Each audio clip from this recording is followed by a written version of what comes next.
Hello everyone, good morning. ಇವತ್ತು ನಾನು warm ವಾಟರ್ಗೆ ಹನಿನ ಸೇರಿಸಿ ಕುಡಿತಾ ಇದ್ದೀನಿ. ಇದರಿಂದ ನಮ್ಮ ಬಾಡಿನಲ್ಲಿರೋ ಅನ್ವಾಂಟೆಡ್ ಫ್ಯಾಟ್ನ ಬರ್ನ್ ಮಾಡೋದಕ್ಕೆ ಹೆಲ್ಪ್ ಮಾಡುತ್ತೆ. ಹಾಗೆ ಒಂದು ಟಿಪ್ಸ್ ಅಂತ ಹೇಳಿದರೆ, ಹನಿನ ಯಾವತ್ತೂ ಹಾಟ್ ವಾಟರ್ಗೆ ಮಿಕ್ಸ್ ಮಾಡಬೇಡಿ, ಇದು ಪಾಯ್ಸನಸ್ ಆಗುತ್ತೆ. ಇದ್ರ ಬಗ್ಗೆ ಒಂದ್ಸಲ ಚೆಕ್ ಮಾಡಿ ಅಂತ ಹೇಳ್ತೀನಿ. ಹಾಗೆ ಅಷ್ಟರಲ್ಲಿ ಪ್ಯಾರೆಟ್ ಬಂದಿತ್ತು, ಪಾಪು ಕೂಡ ಎದ್ದಿದ್ಲು. ಒಂದು ಚೇರ್ ಹಾಕ್ಕೊಂಡು ಪ್ಯಾರೆಟ್ನ ಕರಿತಾ ಇದ್ಲು, ಇಲ್ಲಿಗೆ ಬಾ ಅಂತ. ಆ ಪ್ಯಾರೆಟ್ ಕೂಡ ಅಷ್ಟೇ, ಗಾಡಿಗಳೆಲ್ಲ ಸೌಂಡ್ ಇರುತ್ತೆ, ಬಟ್ ಸ್ವಲ್ಪನೂ ಹೆದರ್ಕೊಳ್ದೆ ಅದ್ರಲ್ಲಿ ಸಿಗೋ ಕಾಯಿಗಳನ್ನ ತಿಂತಾ ಇರುತ್ತೆ. ಒಬ್ಬರು ಅಜ್ಜಿ ಬರ್ತಾರೆ ಪಕ್ಕದ ಹಳ್ಳಿಯಿಂದ, ಇವರೇನೆ ಅವರಿಗೆ ಸಿಗೋ ಸೊಪ್ಪು ಹಾಗೂ ತರಕಾರಿನ ಮಾರೋದಕ್ಕೆ ಬರ್ತಾರೆ.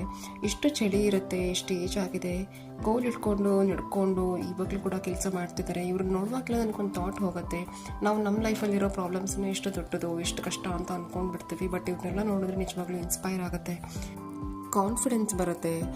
ಏನೇ ಆದರೂ ನಮ್ಮ ಲೈಫಲ್ಲೂ ನಾವು ಧೈರ್ಯವಾಗಿ ಫೇಸ್ ಮಾಡ್ಬೋದು ಅಂತೇಳಿ ಇಷ್ಟು ಹೇಳಿ ನನ್ನ ವ್ಲಾಗ್ನ ಮುಗಿಸ್ತಾ ಇದ್ದೀನಿ. Thank you for watching this video. Bye bye.